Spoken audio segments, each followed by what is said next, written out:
അത്തോളി ഗ്രാമപഞ്ചായത്ത് ഭിന്നശേഷി കലോത്സവം 2024 ശ്രദ്ധേയമായി. കൊങ്ങന്നൂർ ആനപ്പാറ പാതാറിൽ നടന്ന പരിപാടി അധ്യാപകനും ട്രെയിനറുമായ ഹംസ ജയ്സൽ ഉദ്ഘാടനം ചെയ്തു. തുടർന്ന് വിവിധ കലാപരിപാടികളും അരങ്ങേറി. അത്തോളി ഗ്രാമപഞ്ചായത്ത് 2023-24 പദ്ധതി പ്രവർത്തനത്തിന്റെ ഭാഗമായി സംഘടിപ്പിച്ച ഭിന്നശേഷി കലോത്സവം ശ്രദ്ധേയമായി.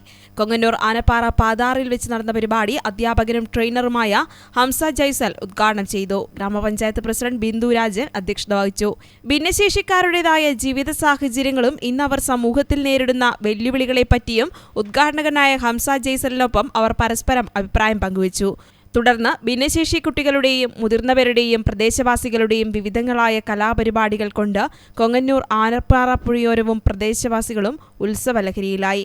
ഓർമ്മ മത്സ്യത്തൊഴിലാളി സ്വയം സഹായ സംഘത്തിലെ ഒരു കൂട്ടം യുവാക്കളും നാട്ടുകാരും ഭക്ഷണ വിതരണത്തിനും മറ്റും കൈമൈ മറന്ന് പ്രവർത്തിച്ചതും ഏറെ ശ്രദ്ധേയമായി. സ്റ്റാൻഡിംഗ് കമ്മിറ്റി ചെയർമാൻമാരായ ഷീബ രാമചന്ദ്രൻ, AM സരിത, വാർഡ് മെമ്പർമാരായ Sajitha, AM Velayudhan, KT Babu, KT Sekharan തുടങ്ങിയവർ സംസാരിച്ചു. തുടർന്ന് കലാപരിപാടികളിൽ പങ്കെടുത്തവർക്ക് വേദിയിൽ വെച്ച് സമ്മാന വിതരണവും നടത്തി. News bureau, Atholi.